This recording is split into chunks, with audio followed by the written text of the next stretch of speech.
જય કુખારમાં મેલેડી જીવનથી નિરાશ થયેલા લોકો માટે આધ્યાત્મિક પ્રવચન તે વાત ઉપર કુખારમાં મેલેડીએ શું પ્રવચન આપ્યું તે આપણે આ ભાગ 2 માં જોશું. જય કુખારમાં મેલેડી.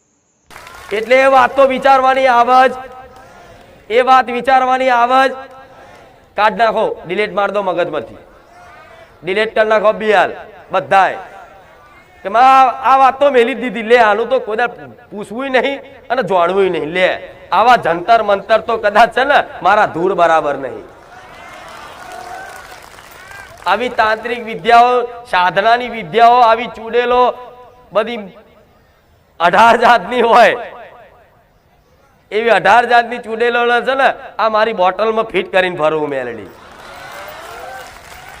એટલે આ વાત તો મગજમાંથી કાઢી નાખજો, કાઢી નાખશો ને? હા હા, વિચારો તો એ વાતનું વિચારજો કે માં અમે અમારા કર્મથી દુઃખી છે. ત્યાં કીધું છે ને કે કર્મનું દુઃખ, મુખ્ય દુઃખ કર્મનું હોય છે. કોઈ રોગથી પીડાતું હોય ને તો એનું કારણ મુખ્ય કોઈ માતા દેવ નહીં, એના છે ને જવાનીમાં એવા જબરા ખોટા કર્મ હશે જ, અને એનો પસ્તાવો એને નહીં કર્યો હોય અને ચરબીનો ભરેલો હોય અને અહંકાર કરીને ફરતો હોય, હું માતા બાતા નહીં માનતો, ભગવાનને નહીં માનતો, અને ખોટા પાપ કર્યા હોય, માંસ મટન ખાધા હોય, ચોરીઓ જાત જાતનું એવા ગુના કે એની સજા છે ને અહીં ધરતી પર ઓછી પડે ને કદાચ એ ભોગવવા માટે તો ભગવાને છે ને સ્વર્ગ અને નરક બનાવ્યું છે. ખબર છે ને? તો તમારા કર્મો જો અહીં કદાચ તમે ધરતી પર કર્મ કર્યા અને કર્મ કરતા કરતા જો કદાચ તમારો સમય આવી ગયો, મૃત્યુ થઈ ગયું ને, તો મૃત્યુ પછી તમે જો સારા કર્મો કર્યા છે ને, પુણ્યના કામ કર્યા છે ને, તો કહેવાય છે સ્વર્ગ મળશે, અને જો પાપ કર્મ કર્યા છે ને તો કહેવાય છે નરક મળશે. તો શું આ વર્ણન ખોટું છે? સત્ય છે. પણ છતાંય તે આજના મનુષ્ય એવા ગમે તેવા પાપ કર્યા છે ને અને માણસ મરી જાય ને એટલે લખી દે સ્વર્ગવાસ આ તારીખ ફલાણી તારીખ, અને જોવા જ્યાં છો સ્વર્ગમાં જ્યો નરકમાં જ્યો. પણ આ વાત એટલે કહીશ કે દુઃખ તમારા કર્મોના અધીન જ છે. કોઈના કર્મ નબળા ના હોય ને તો જગતમાં કોઈ એવા દેવ, કોઈ એવા દાનવ, કોઈ એવા ગ્રહો, કોઈ એવી મૂઠચોટ વિદ્યા, કોઈ સાધના, કોઈ તંત્ર મંત્ર એવા નહીં જગતમાં એને નડી જાય મારા મેલડીના રામ. હજારો હાથ વાળો મારો નાથ બેઠો, મારો રામ બેઠો, અન્યાય ના થવા દે ગોડાઓ. પણ આ તો આ શંકાઓ મગજમાં થાય છે ને, અમને કશુંક નડે છે, પેલી માતા નડે છે, આ માતા નડે છે, તો આ રાત દાડો ઊંઘ નહીં આવતી, ચિંતા થાય છે, જાત જાતના ઊંઘમાં ભૂત દેખાય, ચુડેલ દેખાય, છાતી પર ચડી બે હે, આ બધું થાય છે ને તમને કે મારી કાલ તો બહુ ખતરનાક સપનું આવ્યું, હું તો બી જ્યો, મારો તો જાણે જીવ જતો રહ્યો હોય માં, એવું થયું. આવું થાય છે ને તો આનું કારણ શું છે? જે મને મેરડીને માનતો હોય ને એના આવા સપના આવે ને તો સપનામાં હું મેરડી બચાવવા આવું, દીકરા હું તારી મેરડી બેઠી છું. આ વાતનો કઈક દીકરા દીકરીનો અનુભવ હશે કે મારી સપનામાં કોઈ મને મારવા આવતું અને મારી ખુખાર મેલડી તું આવી અને ત્યાં મને બચાવી લીધો. તો જો જીવતા જીવ જાગતા જે જાગૃત અવસ્થા છે, આ જાગૃત અવસ્થા કહેવાય. આ જાગૃત અવસ્થામાં જો તમારું રક્ષણ કરું તો બરોબર છે, પણ તમારા સપના અવસ્થામાં રક્ષણ કરવા વાળી મેલડી માતા છે કે મારો દીકરો સપનામાં તે ડરી ના જાય, બી ના જાય, એનું ધ્યાન રાખવા વાળી માતા છે. પણ આ ભયાવા સપના, આ રાત દાડો ચિંતા, ટેન્શન, જો બધાના મન જોઉં છું ને તો ખાલી છે ને દેખાવના જ કહે છે કે અમે સુખી છે ને મજામાં છીએ, પણ રાતે ઊંઘ નહીં આવતી માણસો. એકલા બેહાને એટલે વિચારો એવા ચાલુ થાય, શું કરીશ શું કરીશ. અમુક અમુક વિચાર તો એટલા બધા અંદર જતા રહ્યા, એટલા નેગેટિવ થઈ જાય ને છેલ્લે માણસને એવું થઈ જાય કે મરી જાઉં, દવા પી જાઉં. છેલ્લે વિચાર આવે કે ના હારું મારો પરિવાર છે, મારા 2 છોકરા છે, મારી પત્ની છે, સમનું મરવું? તો વિચાર કરો, જો તમને જીવનનું આ જીવન ભગવાને અમૂલ્ય જીવન આલ્યું છે અને આ જીવન જીવતા જીવતા જો તમને મરવાના વિચાર આવતા હોય ને તો તમને બેકાર છે આ જિંદગી જ. આ જીવન જ બેકાર કહેવાય. હું સમજુ છું કે હા વિચાર આવે, પણ હું તમને એ સમજણ પાડીશ કે આ વિચાર કેમ તમારી અંદર આવે છે આવા. તો કે છે કે હા માડી કોને અમને આ રાત દાડો ચિંતા ટેન્શન ચમ થાય છે? પહેલો કારણ તો એટલું છે કે તમને છે ને હજુ ક્યાંક ને ક્યાંક વાતે તમારી કુળદેવી પર અને મારા જેવી માતા પ્રત્યે ક્યાંક ને ક્યાંક વાતે તમને અવિશ્વાસ છે. શું કીધું? ક્યાંક ને ક્યાંક વાતે તમને અવિશ્વાસ હોવો. તમે કહો મારી બહુ વિશ્વાસ છે, પણ ના, તમે બોલે બોલો છો પણ ક્યાંક ને ક્યાંક વાતે તમારે તમને મારા પ્રત્યે તમારી કુળદેવી પ્રત્યે દેવી શક્તિ ભગવાન પ્રત્યે અવિશ્વાસ હોવો જોઈએ. તો જ તમને ચિંતા ટેન્શન થતું હોય, રાત દાડો ઊંઘ ના આવતી હોય, મરવાના વિચાર આવતા હોય. નકર જે દીકરો કદાચ એક વખત એનું મન એનું રુદિયું મારા વિશ્વાસ મારા સહારે કદાચ મન માતાને હોપી દે ને એને તો ગોડા જીવતા જાગતા સ્વર્ગની અનુભૂતિ કરાવું એ મેલડી માતા છું. મૃત્યુ પછી નહીં, જીવતા જીવ આનંદમય રાખવું.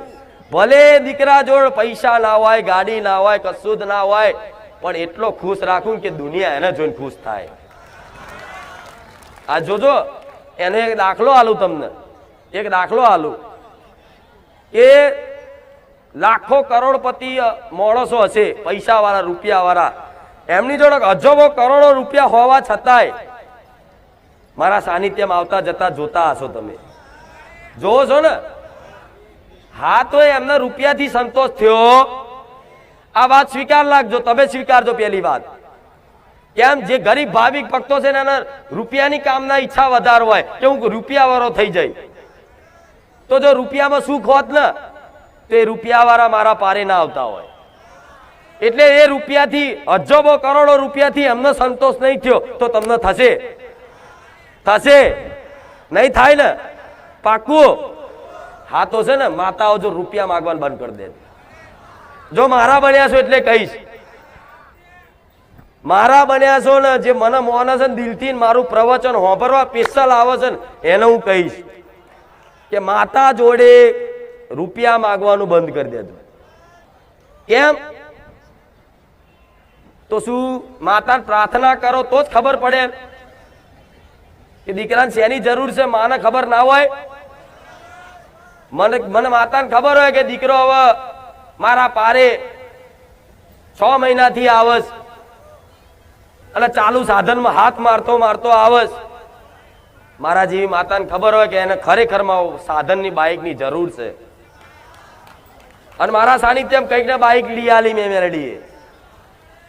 કઈક દીકરાઓ દૂરથી આવતા 6 મહિનાથી 8 મહિનાથી 12 મહિનાથી જેવી એનો ભાવ હતો એ પ્રમાણે એની પરીક્ષાઓ કરી, જે તે કરી અને મને મેરડીની ઈચ્છા થઈ ને કે દીકરા હવે તું બહુ દૂરથી આવતો હતો, આટલા સમયથી તું હાથ મારી મારીને આવે છે, ગરમી ઉનાળો વરસાદ બધું કશું જોયું નહીં તે શિયાળો ઉનાળો ચોમાસું. તો દીકરા ચિંતા ના કર, આવતા વર્ષે છે ને ના વરસાદ તને પડવા દઈશ, ના ઠંડી લાગવા દઈશ, ના ગરમી લાગવા દઈશ અને એને ગાડી લઈને લાવડાવું. હું લાલચ નહીં આવતી, લાલચમાં ના આવતા હો. હું લાલચ નહીં આવતી તમને કે હું ગાડી લઈ આલી છે એવી લાલચ નહીં આવતી, પણ માને બધી ખબર હોય કે દીકરાને શેની શેની એના જીવનમાં શું શું જરૂર છે. તો તમારી જો તમારી કુળદેવીને આ બધી નહીં ખબર હોય, ખબર હશે ને, પણ કુળદેવી એટલે કામ નહીં કરતી કે તમે માતા જોડે ગોળા આ બધી વસ્તુ માંગો છો. મારી ઘર, ગાડી, લાડી, મારા દીકરા નોકરી, મારી આ, મારી પેલું, મારી દોરો લાવો, મારી સાધન લાવું, મારી જમીન લેવી, મારી પ્લોટ લેવો, મારી પેલો દસ્તાવેજ કરો. અલ્યા પણ માતાને માગી જો ને એક વખત માતાને માગી જો ને. મારી આ બધું નહીં જોતું, મારે તું જોઈએ બોલ. અને તું મારું હોમું જોવું ના જોવું, તું મને મોનું ના મોનું, પણ હું તને મોનું છું. હું તારો માથે પડેલો દીકરો છું. બોલ, સમજ પડી? દીકરા દીકરા બધાને લાગુ પડ્યા. કે હું તારા માથે પડેલો છું, તારા મને રાખવો, માથે પડો, એના માથે પડો. ચમ નહીં હોમું જોવો એ? અરે ગોળા, માની અંદર કરુણા છે, મમતા છે, દયા છે, જગત જનની આદ્ય શક્તિ માં છે તમારા ઘેર. શું એના દયા નહીં એના દીકરાઓની? પણ દીકરાઓ રમકડા માગે છે, માનો ખોરો નહીં માગતા. દીકરો રોતો હોય ને, દીકરો બહુ રોતો હોય ને, તેની માં કામ કરતી હોય ને, તેના સોનો રાખવા શું કે લેન પેલા રમકડું હાલ ને રમ,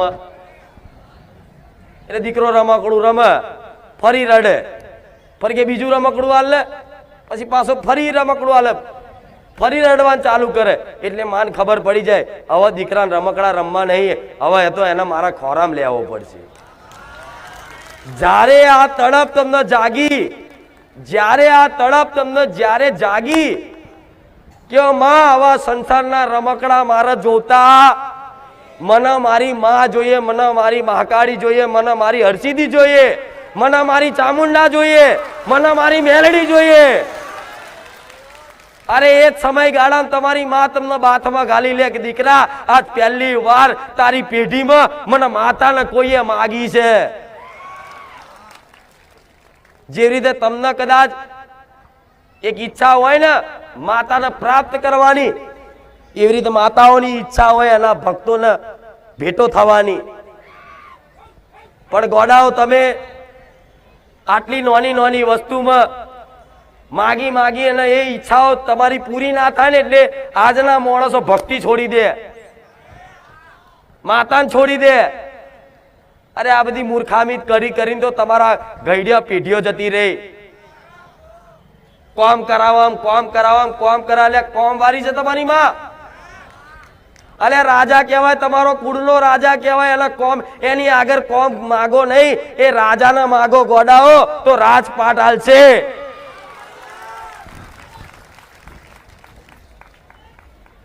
રાજાની આગળ જાઓ અને આટલું માગો તો શરમ આવી જોઈએ તમને. રાજાની આગળ જાઓ ને અને રાજા પ્રસન્ન થઈ કે બોલ આજ પ્રસન્ન શું તારા કાર્યથી, તારા કર્મથી? શું જોઈએ છે? મારે રાજપાટ જોઈએ છે. અને કહેવાય છે કે રાજા એકવાર બોલે ને એટલે બોલીને બીજું બોલે નહીં, એટલે તો કુળદેવી રાજા તરીકે ઓળખાય છે. તો તમે કદાચ આ બધી વસ્તુ મૂકીને એમ કહો કે મારા માં તું જોઈએ છે, એ મળી જાય તો એનો રાજપાટ બધું તમારું થઈ જાય કે નહીં? એ દસ્તાવેજમાં તમારા નામ ચડી જાય કે નહીં? થઈ જાય ને? તો ગોડાઓ એક વખત માતાઓને માગી તો જુઓ. આ ગાડીના ઘરના બંગલા છે ને તમારી આગળ પાછળ ફરશે. આ ના ફરત તોય શું લેવા દુઃખ લગાડવું? ગાડી બંગલાથી થોડી જીવન છે.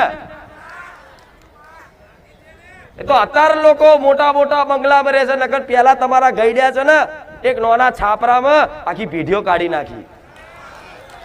માતાના દીવા કરી, ગોખલામાં દીવા કરતા, તેલ ના હોય તો ખાલી દિવેટ પલાળીને કરતા, તોય માતા હાકા પાયે રહેતી. એના ઘેર તોય લક્ષ્મી ધન ના ખૂટે, અનાજ ના ખૂટે. એવા તમારા વડવાએ બધું ભેગું કરેલું હતું ને, આજ એ વાપરો છો.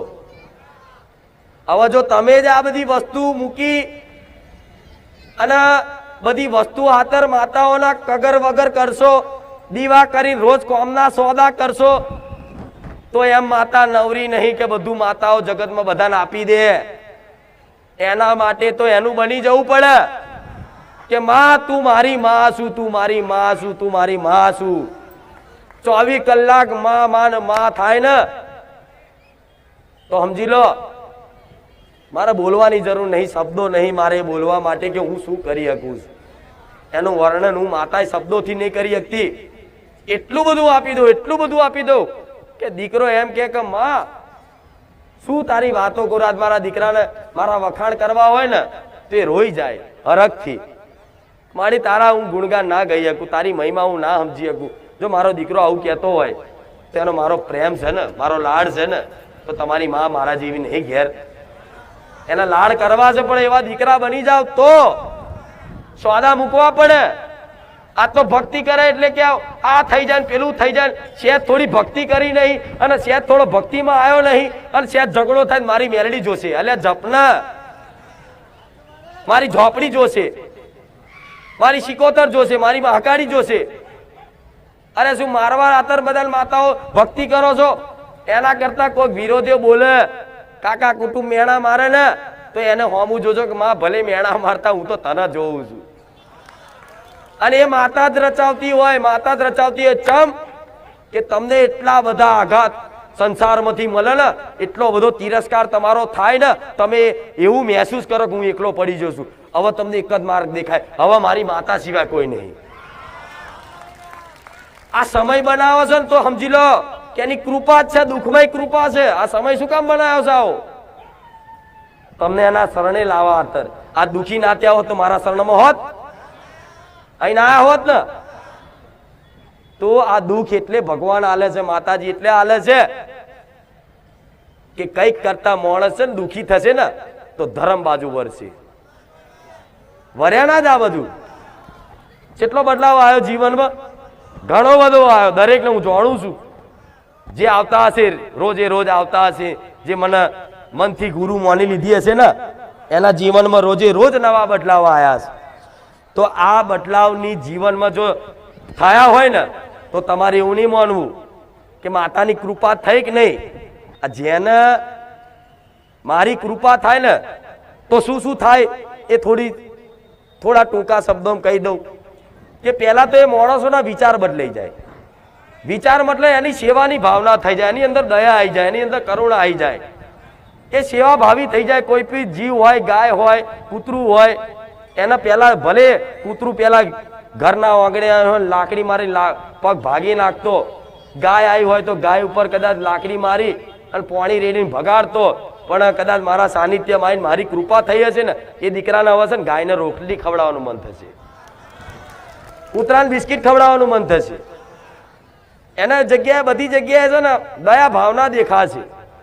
બધાને અંદર હાવ ભાવ બદલાશે, એનો સ્વભાવ બદલાશે. પહેલા ચીડિયો સ્વભાવ હતો ને, પણ હવે શાંત સ્વભાવ થઈ અને બધા જોડે હરી મળીને રહેવાની કોશિશ કરશે. પણ આ બધી મારી કૃપા થઈ હોય ને તો જીવન બદલાય. સમજી લો, બધું પરિવર્તન થાય. હવે આ પરિવર્તન જેટલું તમારા થયું છે ને મારા સાનિધ્યમાં આવીને, એ જે 6 મહિના ટક્યું હશે ને એને મારો અનુભવ હશે. બધાને જે 6 મહિના મારા સાનિધ્યમાં ટક્યું હશે એને ખબર હશે કે માં તારા ધામમાં આવવાથી અમારું આખું જીવન બદલાઈ ગયું. બદલાયું ને? હા, તો હવે આટલે સુધી હું માતા લઈને આવીશ તો શું તમને અધૂરા છોડ દઈશ? હું છોડ દઈશ? કહેવાય છે કે એક વખત દેવી શક્તિ હાથ હજાર લે ને એટલે એક સમય તમે છોડી દો, હું મેલડી ના છોડું. હું મારી મચેડીને તમને મારા માર્ગ ઉપર લાયા વગર રહું, મારી ભક્તિના નશામાં જગાડ્યા વગર રહું, મારી લત લગાડ્યા વગર રહું, ગમે તે રીતે તો પછી છે ને આ જીવન એક અર્પણ કરી અને હોપ્યું કહેવાય, નહીં શરણાગતિ કરી કહેવાય. શું કહેવાય? અને આવા કાળા કળિયુગમાં તમારથી તપસ્યા થાય, કોઈ ધ્યાન થાય, કોઈ જબરાત પૂંદન થાય, કોઈ હવાનો થાય ના થાય ને તો આજનો કળિયુગ જ એવો છે, જમાનો જ એવો છે. તમારે ભક્તિ કરવાની ઈચ્છા હશે ને તો એ હું માનું છું કે તમે નહીં કરી શકતા હો. મનથી તો બહુ ઈચ્છા છે કે માં બસ તારી ભક્તિમાં જ રસ છે. આવા બધું જગત બધું જે થવું એ થાય તો તું સંભાળ લઈશ, મને વિશ્વાસ છે. મારા કર્તવ્યનું તું પાલન કરી દઈશ, મારી પરિવારનું ભરણ પોષણમાં તું ચલાવીશ, મારા જેટલા વ્યવહાર તહેવાર છે ને બધા તું સાચવી લઈશ, એવો તમને ભરોસો આવ્યો હોય અને કદાચ શરણાગત કરો ને કે માં હવે તું કરે ને એ ખરું, આ મેલ દો ને પછી છે ને પ્રશ્ન ના થવો જોઈએ માં દુઃખી કેમ થયો, આ દુઃખ કેમ આવ્યું, માં તાવ કેમ આવ્યો. એક વાત કહું તમને, હવે મારા દીકરાને 3 દાડાથી છે ને શરદીને માથું ચડ્યું અને એને તે તાવ જેવું થયું. મારા દીકરો 2 દાડા ગોળીઓ ખાધી ને તરત રવિવાર હરખો થઈને આવ્યો. હવે તમને વિચારતો હતો કે માતાજી તમે આવા સાક્ષાત છો અને તમારા દીકરાને ગોળી ખાવી પડે? તો આ શરીરની વસ્તુ છે ને, શરીરની પ્રકૃતિના નિયમ પ્રમાણે વાતાવરણની એક અસર થાય તો એ શરીર પર પ્રભાવ, ગરમી હોય તો એનો શરીર પર પ્રભાવ પડે, ઠંડી હોય તો શરીર પર પ્રભાવ. તો કદાચ મારો દીકરો નહીં, દુનિયાનો ગમે તેવો મોટો ભગત હશે ને, મોટો ભગત હશે ને, એને તે તાવય આવશે, પેટમાં દુખશે ને બધું થશે. જેમ કે શરીર છે, તમારા શરીરમાં આવી પીડા થશે. ચમ કે તમે સંસારમાં છો અને પ્રકૃતિના નિયમમાં બંધાયેલા છો દરેક. એટલે તમારા જીવનમાં તે આ મારા દીકરાનો દાખલો છે, મારા દીકરાનું કહું તો બીજા પછી કહેવાની વાત જ નહીં આવતી. મારી તમે આવા સાક્ષાત છો તો મારા દીકરો, હું માતા સાક્ષાત છું ને, છતાંય મારા દીકરાને જો ગોળી ખાવી પડતી હોય માથું ચડે શરદીની, તો તમને એવું સલાહ આલીશ કે તમે કોઈ એવા તકલીફ પડે, શરીરની પીડા થાય તો પહેલા છે ને દવાખાને જ જજો. કેવું? પહેલા દવાખાને જ જજો. અને દવાખાને જાઓ અને કદાચ કોઈ વાતે મટે નહીં, પછી મારા જેવી મેલેડીને પ્રાર્થના કરજો. દવાખાને જાય દવાથી મટી જતું હોય ને તો પછી મને પ્રાર્થના કરવાની જરૂર ના પડે. હું તમારી દવાખાને તમારી જોડે ડોક્ટર જોડે હું આવું, ભલે ડોક્ટર ઇન્જેક્શન મારે પણ હું મેરડી મારું, બને કે નહીં આવું? ઓકે માતાજી, વાત તો સાચી છે. તો પેલા રામાયણ વખતે રામાયણ જોયું છે ને? બધાએ જોયું જ હશે, કેમ કે હિન્દુ છો એટલે બધાએ જોયું જ હોય. તો રામાયણમાં મેઘનાથનું તીર વાગ્યું હતું લક્ષ્મણને, ખબર છે ને? છાતીમાં તીર વાગ્યું હતું લક્ષ્મણને. અને લક્ષ્મણને તીર વાગ્યું, લક્ષ્મણ ઘાયલ થઈને ધરતી પર પડી ગયા. એટલે કહે છે કે એમનો જીવ જતો રહ્યો. એવું જ હતું ને? ત્યારે રામ ભગવાન મનુષ્ય અવતાર ધારણ કર્યો હતો, એટલે એ પ્રમાણની એમણે લીલા કરી છે. હવે તમને એવો પ્રશ્ન થાય, સાક્ષાત રામ ભગવાન હતા તો એમના જે હનુમાનજીને જડીબુટી લેવા શું કામ મોકલ્યા? એ તો જગતનો નાથ છે ને, પરમાત્મા છે ને, એ તો માથે હાથ મૂકે અને માણસ ઉભો થઈ જાય ને.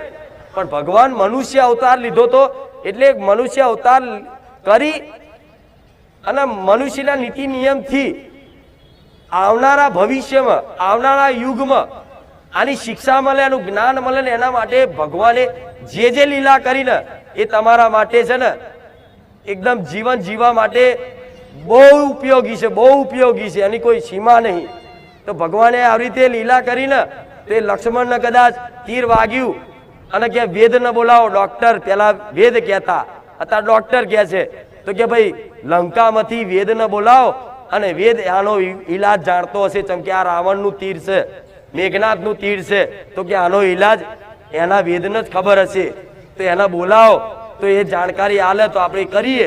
તો એના વિભીષણે એ વેદને બોલાયા અને બોલાવી અને કીધું કે આમને શું તકલીફ છે. તો બધું ચેક કરીને કીધું કે ભાઈ આ જો હોજના સમય સુધી કદાચ હિમાલય પર્વત ઉપરથી જડીબુટી નહીં લાવે અને જડીબુટી વાટીને નહીં ખવડાવે તો આમનો જીવ રહેશે. એટલે હનુમાનજીએ તરત કીધું કે હા ભગવાન, તમે હુકમ કરો, રજા આલો, હું હાલ જઈ આખો પહાડ ઉખાડી અને જડીબુટી લાવી આવું. તારે હનુમાનજી જ્યાં ને તો જડીબુટી એટલી બધી ચમકતી ને, પણ હનુમાનજીને ખબર નહીં પડી કે આમાંથી ચઈ જડીબુટી લઈ જવું.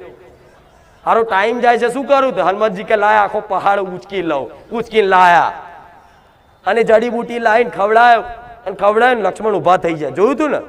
તો આ ભગવાને શું કહેવા માંગે છે આમાં? ભગવાન એવું કહે છે કે જે ડોક્ટરો બનાવ્યા છે એ ડોક્ટરે મારા છે. ડોક્ટરની જેને શિક્ષા આલી છે ને એ ડોક્ટરે મારા છે, વેદય મારા છે, આયુર્વેદય મારા છે, બધું જ મારો. ભગવાન એવું કે મેં જ રચાયું છે. બધાને અલગ અલગ બુદ્ધિ, અલગ અલગ યોગ્યતા આલી અને બધાને અલગ અલગ કાર્ય આપ્યા છે. પણ જો તમારે જીવન જીવવું હોય ને તો તમે ભગવાનનો ભરોસો રાખો. બરોબર છે? થયું તો ભગવાનના ભરોસે જ ને. જો હનુમાનજી રામ નામ લઈ અને જય શ્રી રામ કરીને ઉડી અને કદાચ પહાડ ઉખાડીને લઈને ના આવ્યા હોત તો લક્ષ્મણ જીવતા હોત? થયું તો ભગવાનના ભરોસે જ. પણ કહેવાય છે શું કે વેદે દવા કરી અને જીવ બચાયો. પણ ભગવાનની કૃપા હોય અને જો કદાચ કોઈ બીમારી એવી હોય, કોઈ તકલીફો એવી હોય, કોઈ પીડા એવી હોય તો કદાચ માતાને પ્રાર્થના કરો ના મટે. બરોબર? તો તમારે શું કરવાનું કે માં આ તકલીફ છે, આ ડાયાબિટીસ છે, મારી તને પ્રાર્થના કરી પણ માં મટ્યું નહીં.